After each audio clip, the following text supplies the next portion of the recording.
It is the first warm day of spring in Foxglove. My nemesis.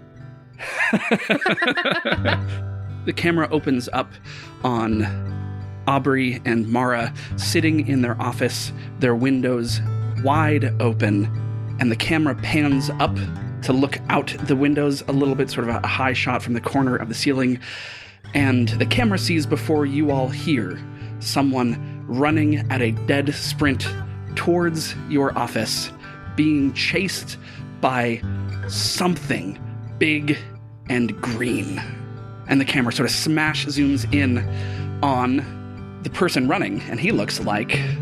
You see a man just under 6 feet tall, short curly brown hair, thick round glasses that almost look like goggles. Trailing out behind him in the wind of his sprinting is like a long dark coat with a hood, probably wearing a sweater, what look like military surplus pants and boots, way too many rings, way too many bracelets, and he looks absolutely desperate at this point. I can show you pictures, but you won't see them on the podcast. Here is one depiction of this character. Cool. Okay, cool. Which to me looks like Sam Raimi Doc Ock a little bit. Little bit. Here is another take on it. He doesn't quite look this much like Tim Chalamet playing Harry Potter, but nice. This is another potential take. Maybe this is him younger. Slay. The camera pans up from him to this creature that's chasing him, gaining on him. It looks, if Tavo is 6 feet tall, this creature must be 12 at least.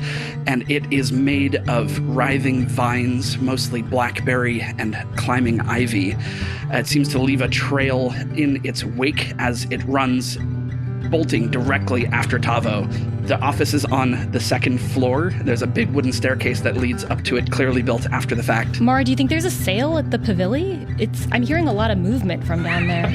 I think it's 2 Cup Friday. Oh, okay. Yeah. I was going to be worried, but now I'm not. Yeah, I'm at peace. Get down! What? Just, I can't explain, just get down. And the two of you look out the window and see this massive bruiser chasing after this guy in a trench coat, running as fast as he can to get away from it, but it's gaining on him. I grab my axe, and I'm already wearing a sensible flannel for early spring, so I'm booking it to the door. I will take this stranger's advice and get under the desk. For reasons you don't understand, Tavo is clutching a fistful of pencils. Okay, great. Love it. Number Running 2. with Pencils, a memoir by Tavo de Cares. Tavo sprints up the stairs, and by the time he hits the top, the creature steps on the base of the stairs, its weight crushing the first stair that it steps on. But its legs are long enough, it just steps up onto the second one, and you can see its vines growing down and grabbing onto the side supports. It doesn't need the runners on the stairs, it's using the side railings to climb up. Tavo yells, a lighter, a match, anything that makes fire, 2 rocks. Quick! Gotcha. And I grab a lighter from my pocket, toss it to you, slide sort of under between your arm and sort of side out the door, and raise my axe. And I'm going to run down the stairs and see if I can drag the side of my axe down the banister as I run, sending up sparks. As I slide the axe down the banister and it starts cutting up sparks, I swing it as if to cut through towards the vine creature, but instead pull my hand back, sending sparks flying at it. And at this point, Mara's realized it's not like a get down, something's coming from out of the sky, but someone needs help, and this could potentially cause a fire hazard for our office that my name is on the lease for. Mm-hmm. So she grabs the fire extinguisher off the wall, is perched up on the open windows, aiming it to wherever she needs to if a fire were to get a little too close to the building. So as Aubrey slides down sort of between the legs of this thing, sparks flying, striking it in the chest, tiny, tiny embers catching, sticking for just a second. Tavo raises one of the pencils, pulls it out, lights it with the lighter, and then like flings it like a torch at the plant creature. As this number 2 strikes this green monstrosity, this... Who's got a good name for a plant monster? What kind of... It's blackberries and climbing ivy and kudzu. This kudzu creature, this blackberry beast. Kadzuki.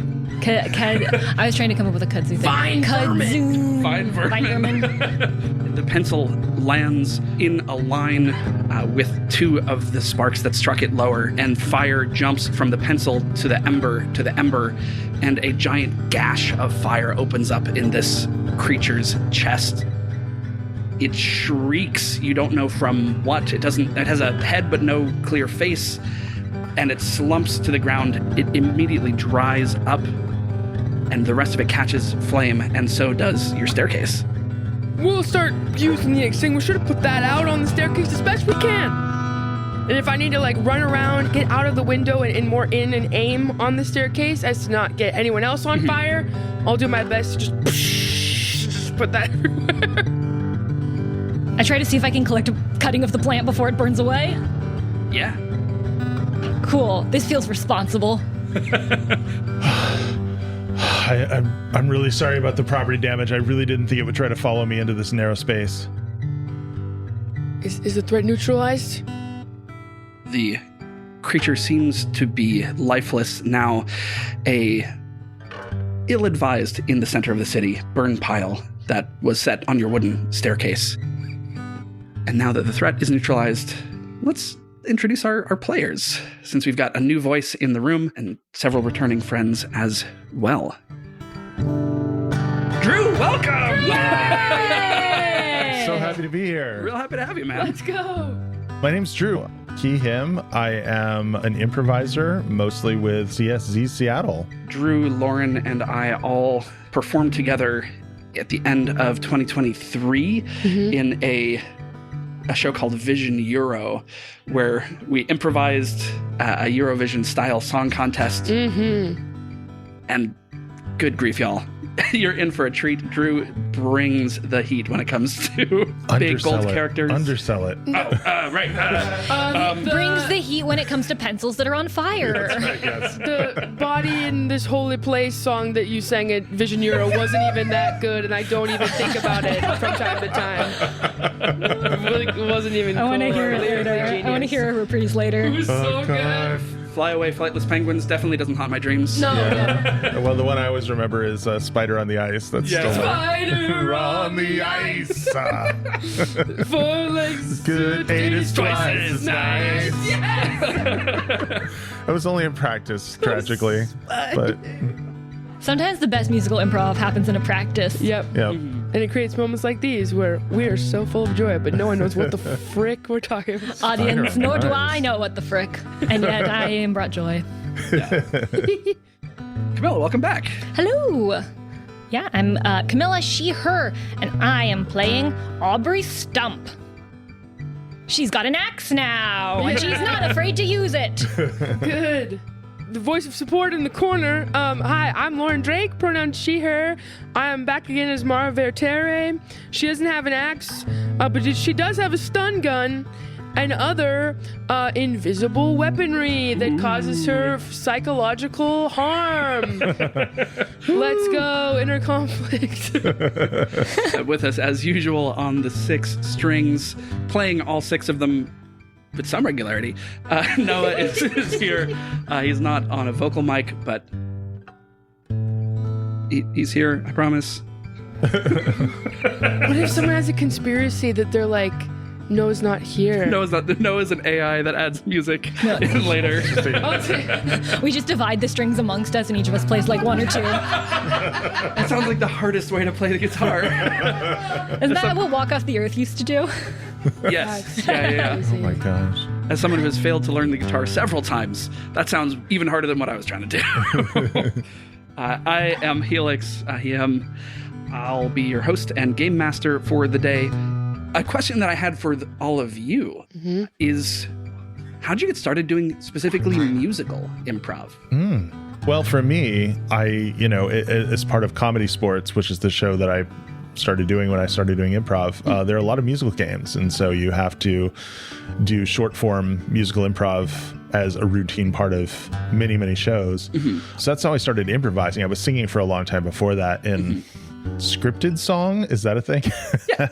Song that's already been written. But that's how I started doing musical improv. We eventually started doing long form Broadway musicals, improvised Broadway musicals. And so I've done various other like singing make-em-ups, as we technically call them. And of course, eventually did Vision Euro, which was like the king of all, or the queen, or the reigning monarch of musical shows. The potentate of the monarch. Yeah, monarch of musicals is very good. The fragile glass statue holder for the next year and host of next year's musical improv. That's right. Yeah. That's what the winner of Eurovision gets for our audience. Fragile glass. It broke this year. Nemo broke it by accident. Oh no. Oh well, they should make it out of something else. I'm sure they'll get another one. Camilla, how'd you start with musical improv?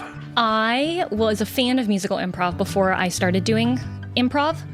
In college, I was a big fan of the improv team and was like, that's never something I would be able to do. I'm afraid to sing in front of people. I don't have any vocal training, but I love musical theater. I saw that the group was doing musicals.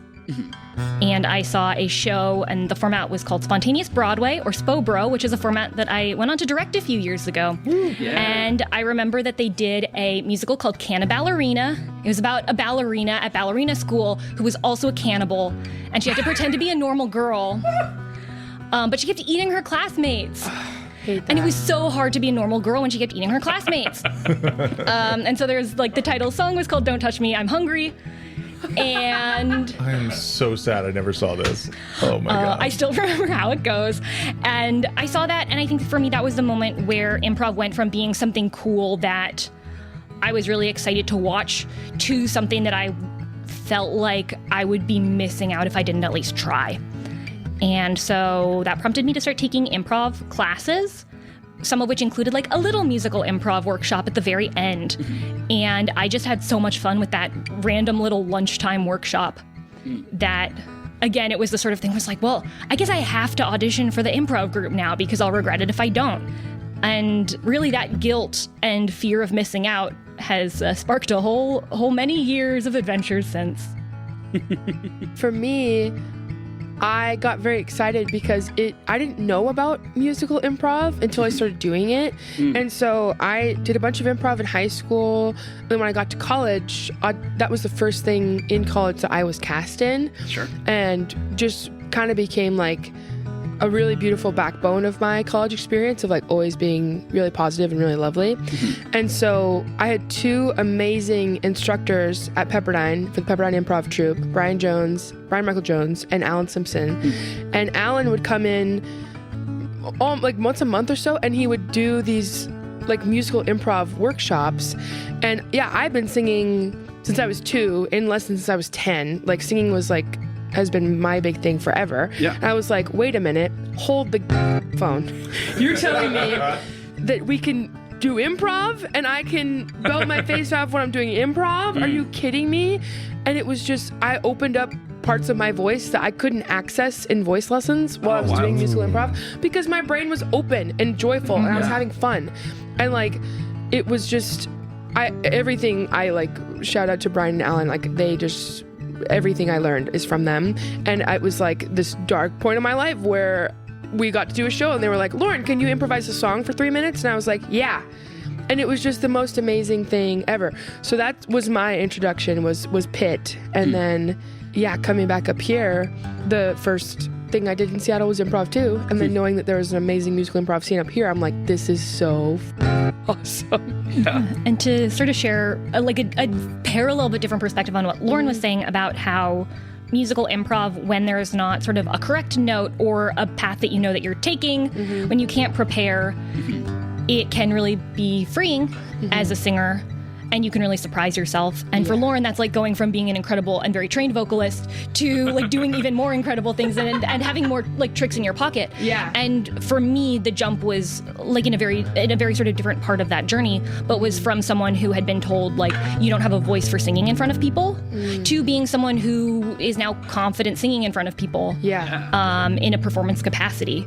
And so I would just encourage, if it's something that you are like thinking about or delighted by, but are like, I don't have experience singing, that I've actually found it to be a more accessible entry to singing and singing with people and in front of other people than scripted music.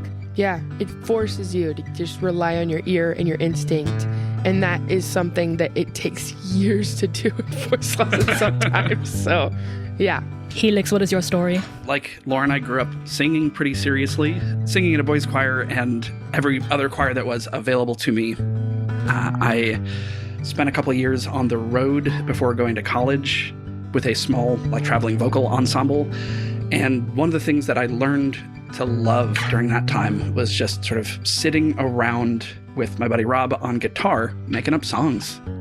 Sort of a very around the campfire feeling, even though we were on a bus and couldn't have a campfire almost ever. Why don't you just throw a pencil? Yeah. Could have, yeah.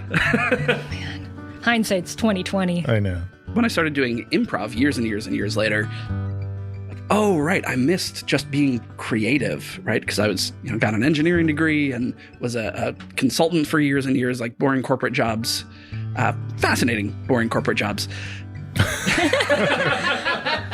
But I was cast in a show just before COVID hit that was going to be a jukebox musical where we were going to create a musical around existing musical numbers. And then I sort of forgot about it in COVID doldrums and all that. When the world sort of came back to life, I started hosting Come All Improv Jam. And someone who is now a treasured friend of mine, Mo, was like, hey, I heard you're running this jam. Can we do it musical once a month? I'm like, as long as you teach, because I don't know what I'm doing. They had a lot of complicated health issues over the next year. And so I sort of took a workshop from them twice and then was teaching people how to do musical improv in theory. There are so many paths in, and I've gotten the opportunity to see so many people try it for the first time and fall in love with it. And I've since then, helped to teach formal classes with it and on all of that. And yeah, like Camilla was saying, you can jump in and do this, right? I practice at home alone, just put like jam tracks on YouTube and let them play and make up songs over them when I'm feeling the need to be creative. Here, hop on the mic and sit. Noah just said he didn't know he was looking for this, but it was a revelation. Yeah, Noah has been my accompanist at musical jams and helps teach musical improv classes with Mo and myself. Yeah, it's just some of the most fun you can have. So let's get back to our characters. Yeah. We find the three of you, Mara, Aubrey, and Tavo, standing around the smoldering remains of this creature. Okay. Hi. Have we met before? Probably not. I don't get out of the university much except to do field work. Okay. Is this field work? Are we part of field work? Well, this is not what I was intending to be working on, but it's what happened. You're not asking the questions that normal people ask in these situations. Well, normally... Whoa, what is this thing? That's so... I can't even pretend to be weirded out by this. I'm thrilled. Normally we have to do a whole thing when people show up at our office where we kind of say, have you ever experienced the paranormal? And they say, no, unless you think that's what you're here for. Yeah. And then we sort of take very small steps in a circle around each other, and eventually either they leave because we don't seem like credible business people, or we all decide that magic's real, and then we have ourselves a job. Oh, wow. This is saving a whole lot of explanation. We are just as excited as you are. Well, sir, did you come for help on an investigation, or did you just, the wind took you here and you were running from this thing? Honestly, I just saw a narrow hallway and I thought I would try to get away from this gigantic plant monster that I somehow pissed off. Well, lucky for you, a specialist in gigantic plant monsters, Aubrey Stump. And specialist in finding us a beautiful office with a narrow hallway, Mara Vertere. Man, I am so sorry about your hallway. That's okay. Mara's eyes twitching. Why don't we go inside unless you think we should clean... what's your name? My name is Tavo. Tavo de Cares. Tavo de Cares. Okay. And you work at the university, you said? I'm a grad student in the cognitive psych department. Do you work for an evil professor or a good one? Oh, gosh. Let's say good, but you never know, really. Yeah. You don't happen to know a Professor Carrie Mumford, do you? He's a math professor. It's up to you. If you've heard of him or I've not. never talked to him. I think Great. he's... Okay. I would love to come in and sit down if that's okay. Should we get this thing out of your hallway?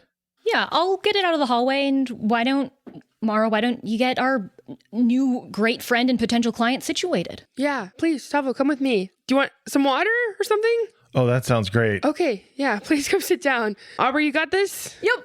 Okay. Mara? Yes. Hi. Oh, so you're investigators?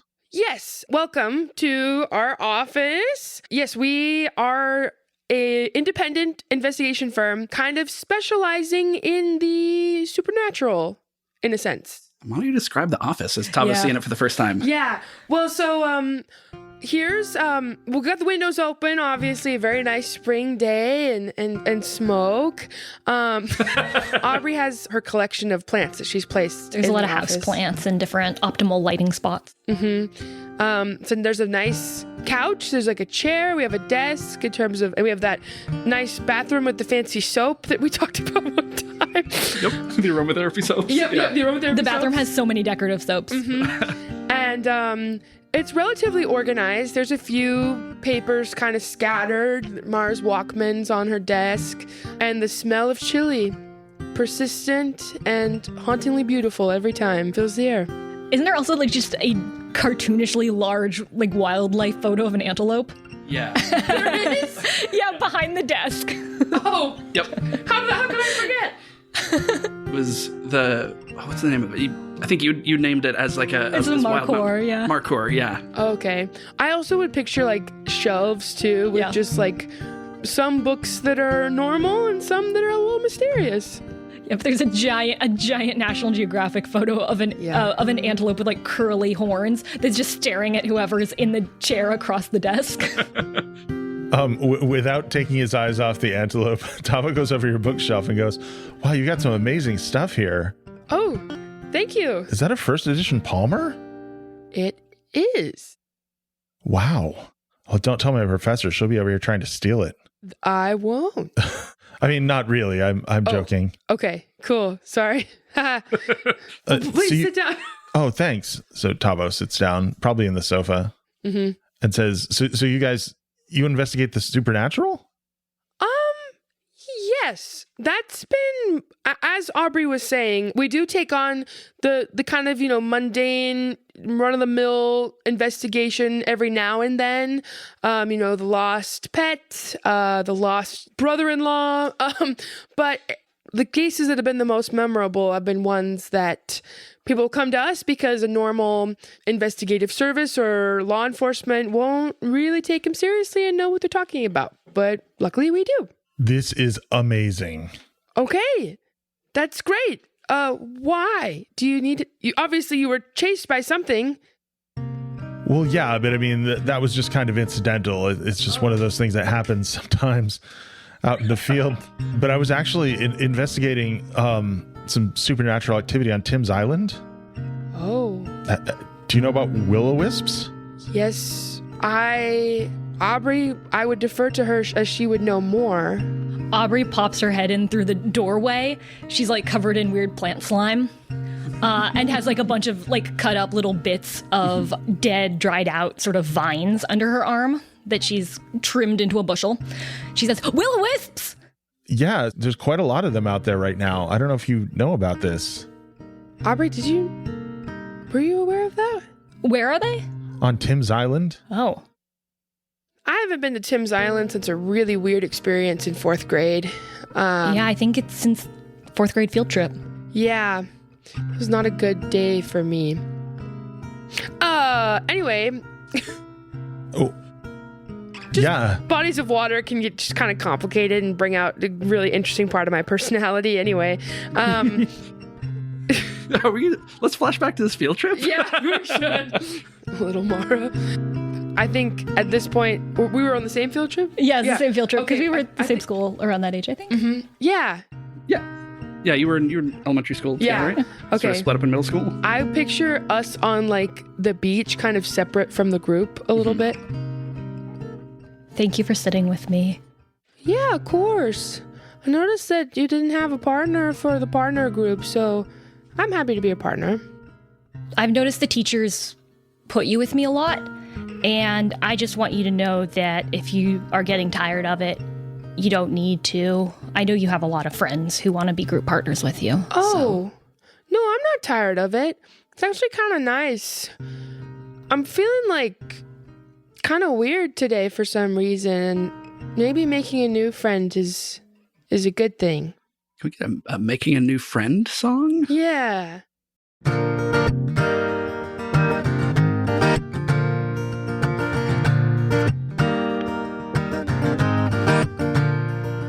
I could have my pick of friends.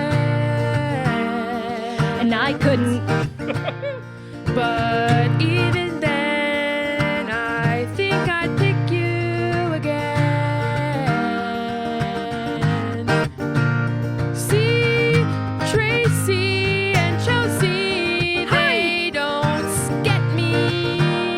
You wanna play catch? And Craig and Jonathan, they smell kind of stinky. Hey, I found the beetle. Aubrey, will you be my friend? Oh, Aubrey, will you be my friend? Aubrey, will you be my friend? I think we'd be good friends.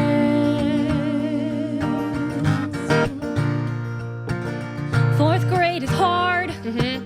There's a lot to navigate, like the ferry that we rode to get here.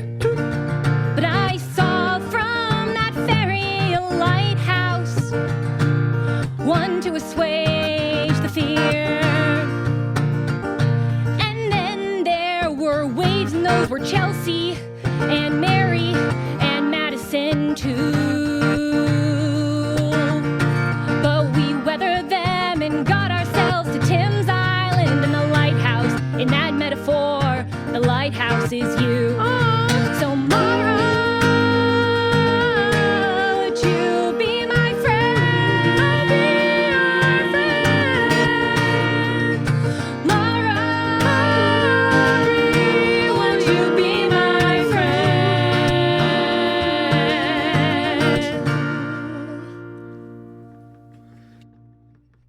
I don't know about you, but like sometimes when you get closer to the ocean, do you just feel like you want to yell at people? I haven't thought about it, but if you want to yell at the ocean, I'll yell at the ocean with you. Yeah, maybe I'll yell at the ocean. And as Mara turns away from Aubrey to face the ocean, Craig comes up the stairs and is in like receiving earshot of what Mara's about to yell to the ocean. Leave me alone! Okay, I found a beetle and I thought you would want to see it. I'll go. Oh. Usually when I say that to Craig, he just like laughs. Hey, did you like the beetle? You know, the beetle, she didn't even see the beetle. She I don't think she likes me anymore. Dang it. Hey, Ocean, stop it. You're making my new best friend annoyed Oh. and sad Yeah. and confused, I think. As that exchange happens, the lighthouse keeper kind of comes down towards me. He says, "Hey, now, kids, now you gotta get yourselves away from the water. The tide's starting to come in. If you hang out there and the waves are gonna get big at this time of day, you really can get hurt." And we fade back to modern day. Yeah, that was one of the best field trips of my life. I don't think Craig ever spoke to me again or ever made eye contact with me ever again. But we know why. Oh, Yeah. Oh, yeah. But, anyway, fun, cool trip down memory lane. Tavo! Is this something that you're familiar with? Were you expecting this thing to chase you? You said it's kind of run-of-the-mill experience? I mean, you run into weird agglomerations of vegetable and animal matter from time to time when you're out investigating the supernatural. It just sort of happens. To be honest, I don't even remember how this began. I was out there taking some measurements. The next thing I know, this thing is just barreling at me. Huh. Yeah, I mean, I had one of my pencils in a bowl of water. And I was just following where it was pointing, and it ended up pointing to this thing instead of the center of psychic energy that I was trying to find. Well, if a pencil pointed at it, it probably was important. Well, it almost was very important, so thank you for helping me get rid of it. But yeah, anyway, something weird is happening out there with these Will-O-Wisps. There's so many of them, and second of all, well, I've been out there a few times now, and usually they sort of remember you. And that's what I was trying to track, was the post-mortality cognitive ability of persistent spirits. It's part of my thesis. But anyway, none of them remembered me. Which, I mean, I feel like I'm somewhat memorable. Yeah. If only to ghosts. So this is weird. Other locations around the country I'm talking about, not in this particular area. In Foxglove, this phenomenon seems to be pervasive, which is really making it difficult to study. What I know about Will-O-Wisps, and because this is your thesis, you probably know a lot more than me, is that they're a kind of ghost or spirit that lingers as like a little ball of light or a lantern, and they lure people off paths to their death, right? That's what we know about them. That's scary. I didn't know that they had enough knowledge to remember people. Well, I mean, that's what makes the thesis publishable, we hope. Yeah. And in order to be remembered by a Will-O-Wisp, that means you encountered one and resisted whatever it was trying to get you to do, right? Oh, yeah. I mean, we have all the routine psychic dampeners in place, so... Whew. Okay. Yeah, I mean, my particular branch of cognitive psych that my professor teaches it's normal psych, but my thesis is a little more parapsychological than that. Your eyes widened when you said parapsychological a lot. Yeah, I mean, I'm used to getting laughed at when I say it, especially at conferences, so I just kind of braced myself. No, we're with you. Well, if you're hoping to have some extra hands in an investigation with what you're studying, with people who won't laugh at you but are probably just as intrigued as you are, I'm happy that we could take our boat out and give it a look around. I haven't seen a Will-O-Wisp in years and never in Foxglove. I would love to get your professional opinions. I just have to be honest with you. I mean, I'm on a grad student stipend. Like, I thrifted all these rings. They look great, by the way. Oh, thank you. Well, Aubrey, what do you think? Aubrey's about to say that it's okay that Tavo can't pay because we have forgotten to ask our last few clients for payment. And then looks at Mara, realizes that that's not a great thing to say, and says, I'm sure we'll work something out. Great. You'd be surprised at how some of the more mundane clients will pay, and the supernatural ones, we end up getting deals and things that aren't necessarily monetary that will somehow benefit us in the future. Well, I would definitely love to have your eyes on the problem. The only thing is we're gonna have to go at night. I was taking some readings earlier. The real research has to happen when it's dark, obviously. How should we prepare? You were talking about some sort of psychological resistance to apply so that we weren't drawn off course. This is gonna sound weird, but I kind of write it on my hands. With pencils? No, the pencils are for other things. That makes sense. I sort of have a hobby of chaos magic, and one of the ways of doing these things is to draw symbols that have some sympathy with what you're trying to do. So I just draw a helmet on each of my hands, and that has sympathetic magic with the idea of shielding your brain from something that you don't want to have affect it. Is chaos magic a song? Heck yeah. Yeah. I think that'd be cool. I mean, I feel like this is sort of Tavo's I Want or Tavo's Deal song. I suppose, yeah. This is like philosophy of magic. Yeah. Sure, I want some. Huh? Okay.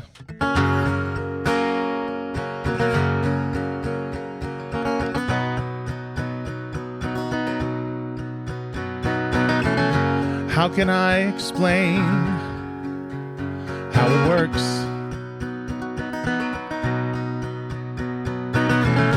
Think real hard about what you want to happen. Picture it in your brain. Introduce an element of random. Maybe a little pain. Without it, there's no gain.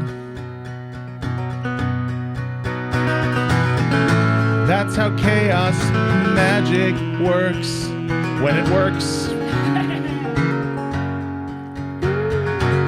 'Cause sometimes it doesn't, and you feel like a jerk.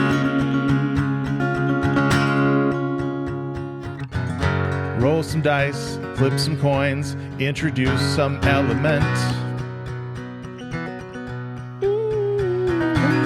Some element of chance, and think real hard about what you meant. Roll some dice, flip a coin. Roll some dice, flip a coin. Sometimes what happens is totally different. Roll some dice, flip a coin. Roll some dice, flip a coin. That's how chaos magic works when it works. That's how chaos magic works when it works.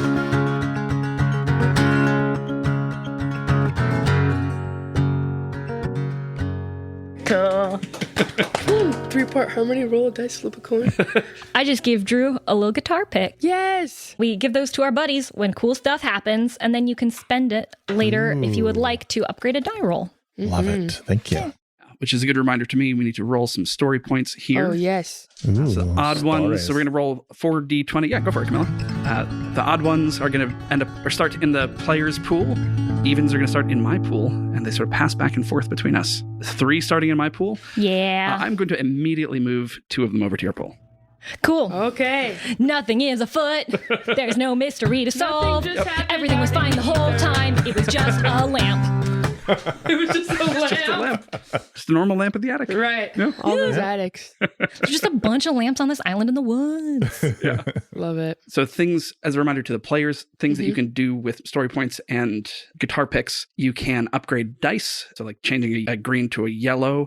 You can establish something that is true about a scene. Like if you want to establish something that's real beneficial to your characters, I might occasionally say, sure, spend a story point on that. The other thing you can do is have a flashback moment, a mechanic borrowed from Blades in the Dark, which is to say you jump out a window and then you spend a story point to say, I thought I might jump out this window, and that's why I hired someone to park a hay cart underneath it earlier. Mm-hmm.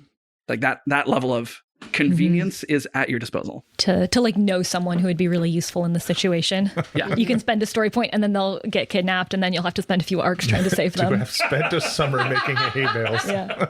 But Yeah, that's just hypothetical. Yeah, That hasn't- your thesis is also about hay bales. That's right, yes. Well, Tavo, can I ask what got you interested to this field of study? You mean chaos magic or the parapsychological? Maybe both. It was sort of a slippery slope. I mean, you know how it is. You read one book by Robert Anton Wilson, and then you stumble across a copy of the Principia Discordia in a used bookstore, and then after that, everything is just pencils and dice and coins from there. You know. Can I do like a perception roll to see? What are you maybe trying to figure out? If he's hiding anything from us by chance? It doesn't seem like it. Yeah, you can give a vigilance check, and that is going to go against. I have 1 yellow and 2 What is green. your what's your cunning, Tavo? The raw score's a 3. Yeah, so you can roll that against 3 purple. Cool.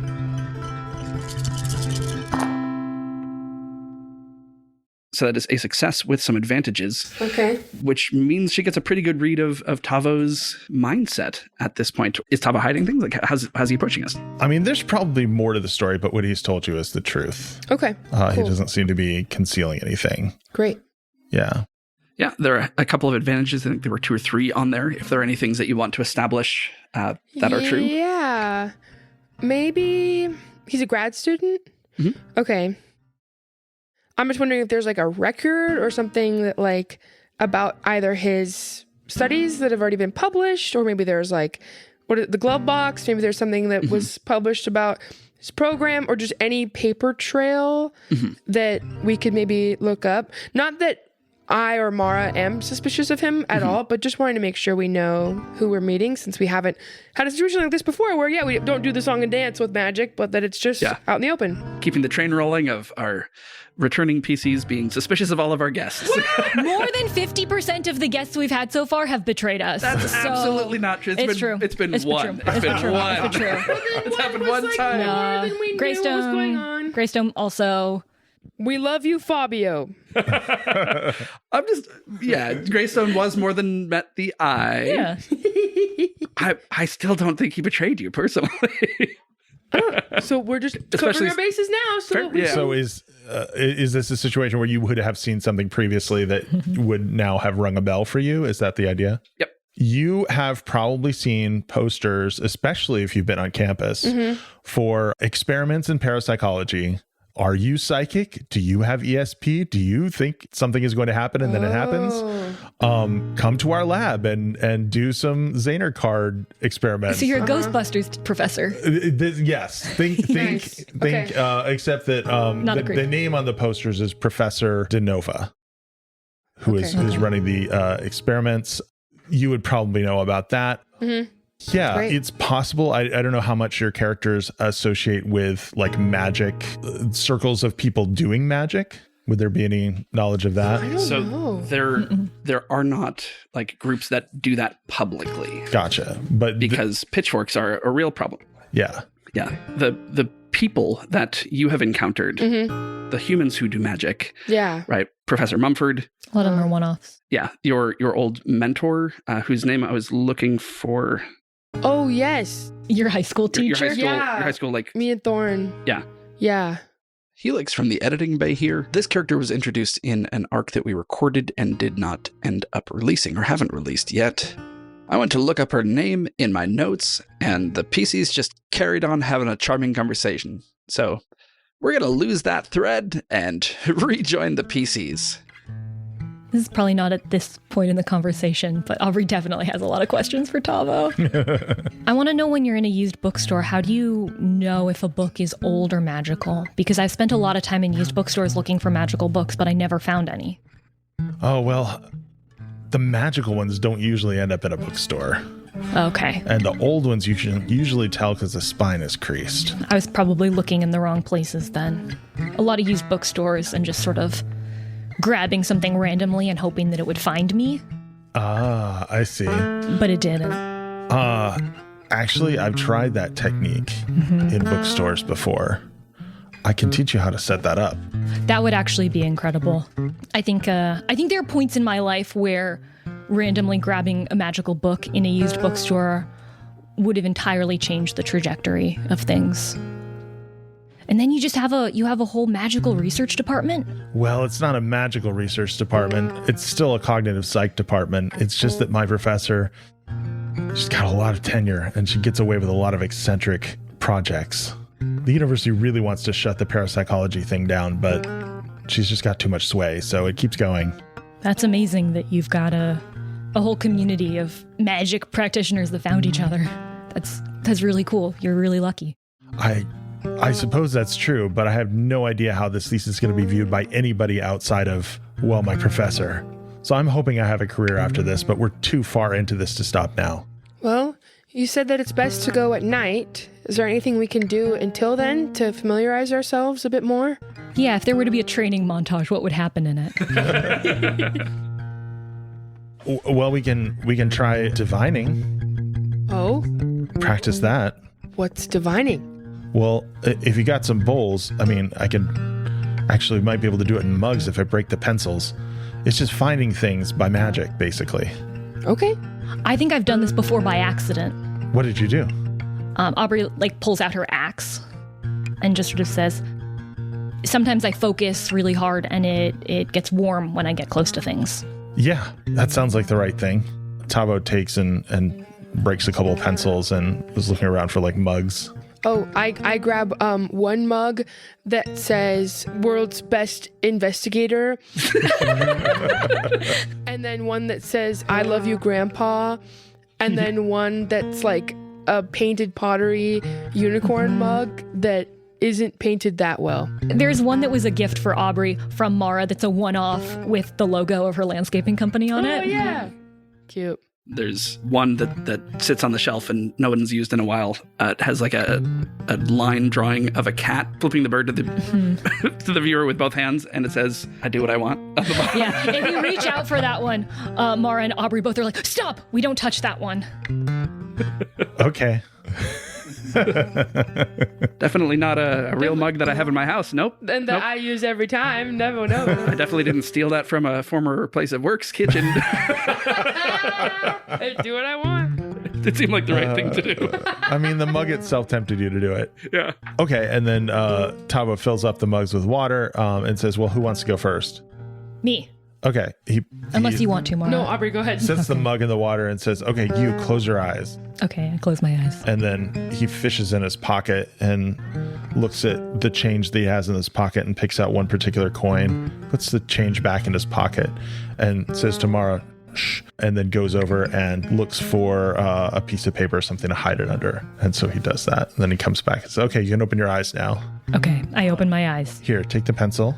Now think really hard about a coin, and I'll describe it to you. Okay. It has two tails. It's like a double-headed coin, but two tails. They're both an eagle. And the coin, it's a little bit bigger than a quarter, and there's a Roman inscription around it. Is this a Roman coin or is this a bridge troll coin?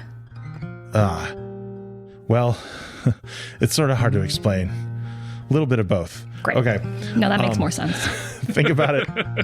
And then when you're ready, just drop the pencil so that it doesn't break the surface of the water. I focus really hard on trying to picture this coin.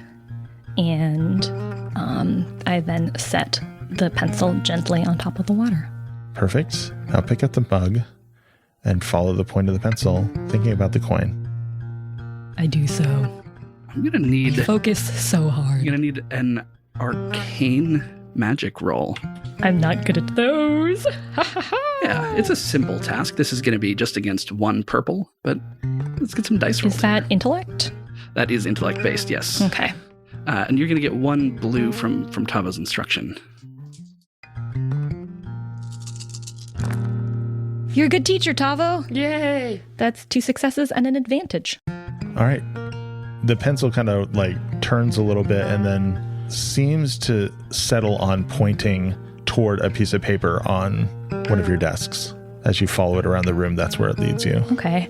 I do some like really big donuts, just trying to test it out. And then I do the thing like a parent does when they're like pretending that food's coming towards a kid like an airplane, and then they like swerve away. I do that a lot of times. And then eventually I swerve back towards the paper and Okay. I pull it up. And you see the coin that I described. Hey! Paper. Wow. Tails are tails. There you go. That's divining. I flip the coin. And it's important It's to tails. remember that the pencil is not pointing to the coin. It's happening to point in a way that leads you to the coin, which is kind of a weird distinction, but that's what's going on. Yeah, because pencils care about the journey, not just the destination, because writing's a process. This tracks. Sure, let's go with that. Yeah. Huh. The distinction was not clear to me before, but now it is. Oh, yeah. So the afternoon passes with the two of you learning the very, very basics of chaos magic. As the sun is beginning to set, it's just getting low in the sky. You all hear a set of footsteps walking up your exterior stairs. I think I've in this time drawn some cool designs too, with just like Sharpie, like around my tattoos and on my hands and stuff. We'll see what they mean. This is a fourth person? A fourth Another person approaches. The first step is kind of loud because they had to jump over the broken runner that this plant monster, Kudzu Chimera, broke on the way up. But as they walk up, do you imagine this is having like a window in the top half of the door, or is the door sort of opaque? I thought there were like windows that were along the staircase path so we could see someone walking in. I don't think we get a lot of clients at night, so I think Mara's a little bit perturbed and is kind of stood up to see who it might be. Yeah, you see a fairly plain-looking white man in a dark suit. You recognize this to be one of Freddy's goons. He is carrying a wooden box. He walks to the top of the stairs, sets the box down, turns around, and walks away. Unless you do something to interact with him. I'm going to say no. I'm going to get Aubrey's attention and maybe pull her over for a sidebar, maybe while Tavo is distracted. I've tried to see how many pencils I can fit in a mug. Hey, Aubrey, can I get your opinion on one of these new aromatherapy soaps? Why? My sense of smell is really girl bad. Girl talk. Okay. And I pull her over, well, hopefully not trying to alarm Tavo, and just kind of whisper, one of Freddy's henchmen just put a box outside of our door and walked away. This is girl talk. Yeah. Come on, Bechtel's test. Well, Freddy's a man. Okay, anyway. I'm pretty sure our podcast passes the Yeah, no, it definitely does. No, I think negotiation, collateral, scary box being left on a doorstep is counts. Sorry. Do you think this is about Van? Probably. I may have reached out to Freddy, so he probably found my address. It's about time. This is your address. Yeah, you don't want to give him your apartment. That makes sense. Oh, I didn't give him anything. He just found this, I'm sure. Cool. I take a look at the box and just kind of inspect it, check if there's any obvious magical trap or sort of notable thing about it. This is a rosewood box. It has a latch on the top, hinges on the side so that the sides of the box would fold down and leave a platform untouched as the sides fold down. You can give me any sort of magic check you'd like to try and detect a trap. Okay. We'll just make it average to purple. I wish I could always roll this well. That's pretty good.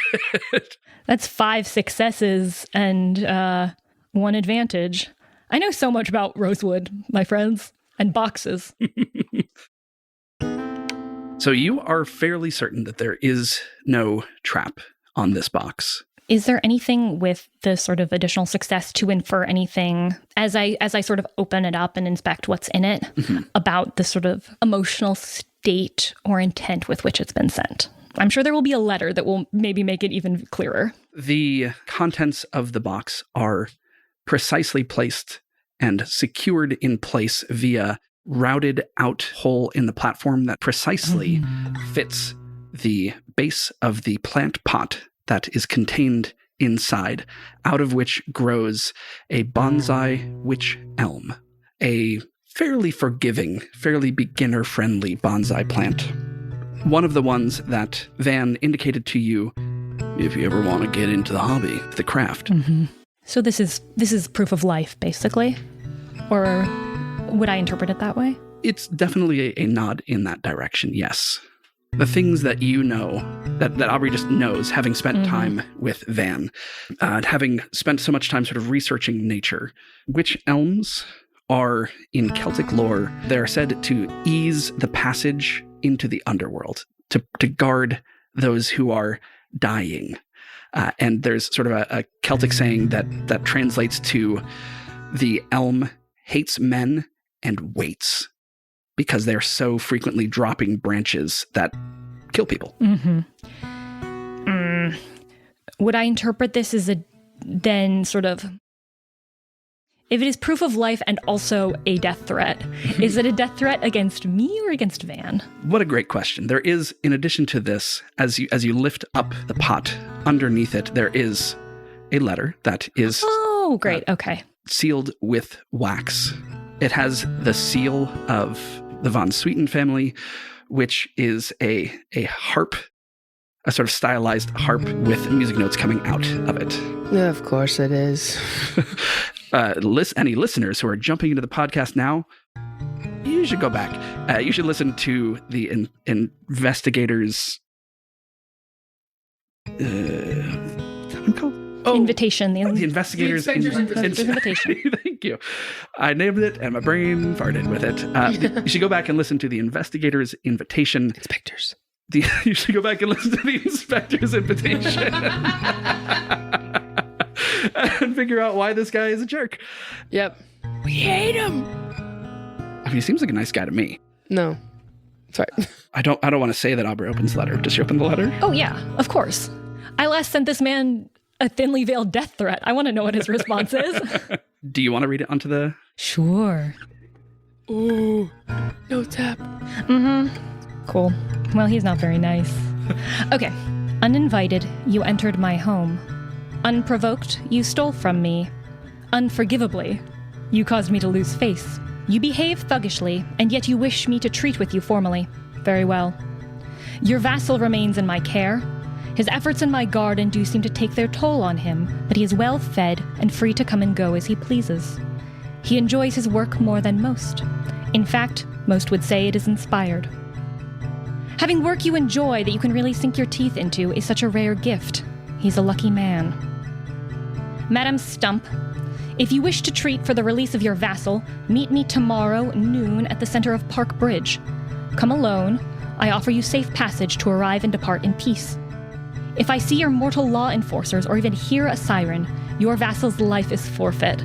Siren is capitalized. Of course it is. Come prepared to right the wrongs you have visited upon me, or do not come at all. Gottfried Van Sweeten. Wow, I just love to hate him. Did you read it out loud? Yeah, I'll read it tomorrow. Okay. Would I have heard this, or is this also an aside? Well, if you're just showing it I think to it's me- gotten loud enough as an aside that you can have overheard a lot of it. So Tavo's eyes are huge, but he's not asking any questions. I'm sorry, we've been sidebarring for too long. Yep. I guess And this very is loudly. As best a trust exercise as any. I mean, this is obviously investigation business. You don't have to explain anything to me. Yeah, I would argue this is more personal. Is everything okay? Depends on who you ask. In some cases, in some countries. Sorry, what? Aubrey, I'm sorry, Tavo, to keep speaking about something that you're not as in the loop about. Aubrey, are you thinking of going? Of course. Mm-hmm. Okay. I don't think that you shouldn't, but I don't know that you should. If you, and then Aubrey turns to Tavo, and honestly, if you have any ideas for ways to be smart about this, I would welcome them, but this is the opportunity I asked for, and a friend's in danger. He's a sort of art patron vampire who holds people in his thrall and sucks their creativity out of them. My friend is his landscaper. We maybe stole some people out from under his thumb and gave them their lives back. He's very mad of that. Yeah. Mad about that. Also, we took the Shroud of Turin, although I wasn't there for that, so I don't know why he's pinning it on me. It's only because he's also my next door neighbor. And I threatened to murder him recently under sort of a diplomatic premise. It's almost like you could say the walls between the houses are a mirror in the fact that, like, I grew up with him and I was safe because my mother got involved. And it's like, sure, inspiration really can sort of bring the best out of people, but also it can really drain them, almost like blood. That's sort of the metaphor, right? They're like Rothkos. You need to live in order to have the inspiration to sort of create work. And if you don't live and only create work, then it will sort of destroy you from within. Was like this ferret thing. Oh, and it all happened because we left a landscaping jumpsuit behind. Yeah. You have the best. You have the best job in the world. I guess we do. Watching Drew's face during that was amazing. Did you say the Shroud of Turin? Yeah. Yeah, that was after I left, Then though. I left it. the party early. No. Sold the Shroud of Turin? Sold is a loose term. You negotiated some sort of fey transaction? I guess we did. With gambling, yeah. And that's, as aforementioned, how the business has kind of stayed afloat when we've not made a bunch of regular money. You did make a lot of money on that sale. That's why we've been able to be a little bit more lax with some of our clients as of late. Like, there was this other guy who, was the main character in these books that I was reading in the YA novels come to life. And he also had a lot of rings, actually. And set me up with my girlfriend. Sort of amulets. Anyway, This bit is so awesome. We have to come back to this bit. I think every time we need to recap Just an nonsense. episode like this. Yeah. Sorry, anyway.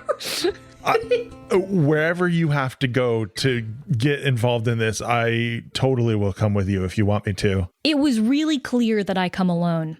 By the sort of honest words and bindings of fey magic, that's sort of the deal-making practice I'm from, I would say that that means I would be breaking a sacred oath to know if I was being accompanied. But I'm wondering if some of these resistance strategies would actually prove helpful in dealing with Freddy. Oh, I'm certain they would. He's terrifying and is one of the only magical things that's really gotten to me so far. Not that I would normally offer something like this, but I do know someone who's managed to keep him under her thumb for quite a long time. I could talk to her beforehand tomorrow morning. Well, let's go to Timbs Island and sort out these Will-O-Wisps, and maybe if there is a psychic resistance to be gained from that, then... There's got to be some opposite. I mean, if we're telling people... She realized that Tavo is still in the room. Odysseus, just great. She's like waffling and walks away. I look at the tree and say, "Are you spying on me right now?" I ask the tree if trying to talk to the tree bonsai magically? tree. No, I'm just talking to it. What is it? How does it respond? Does it? No, it's a tree. Okay, good. Then I put it on a shelf with the appropriate amount of light to take care of it.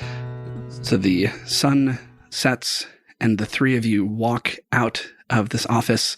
The camera lingers on the tree as the three of your heads go past on the staircase. And so, alongside a new ally, our duo of dulcet detectives prepare to return to Timbs Island to investigate an abundance of amnesiac apparitions. What awaits them on the island? Find out next time on RPG Major. Tavo is special guest Drew Simchik, who improvises regularly at CSZ Seattle. Find him on Instagram at xana.drew. That's xana.dru, or at astrodna.bandcamp.com. Mara Vertere is Lauren Drake, who performs in scripted and improvised musicals around Seattle. Find her on socials at La La Drake. Aubrey Stump is Camilla Franklin, who also creates the art for our show. Find her on Instagram at Camillastrator. All of the accompaniment for this arc was improvised live in the room by our incredible guitarist, Noah Samuels. Find him on Instagram at Samuels_Noah. And I'm Helix. Connect with me and the rest of the cast on our Discord or on Instagram at RPG Major. All right, we'll see you next time. We have two partner songs. One is for a show called Ladies of Lore. Let's teach you about lore. I've done a bunch of research and I'm going to tell you about female characters from lore. Oh, cool. It's really cool. It's really well done. Yeah. And the gal, India, who makes it, she and I have been talking for a bit back and forth. We may in the future try and do a collab episode with her. Oh, cool. Where she researches the siren and then throws songs at us. Oh, wow. Cool. Wow. India, if you're listening, that sounds fantastic, and I'm looking up your podcast right now.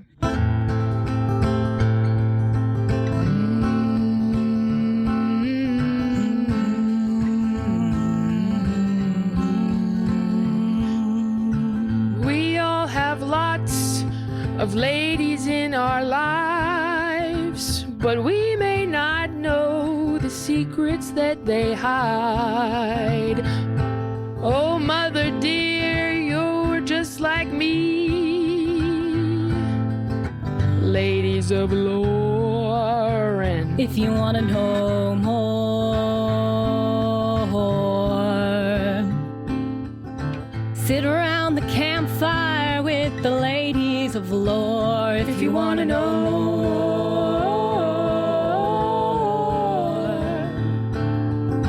sit around the campfire with the ladies of lore.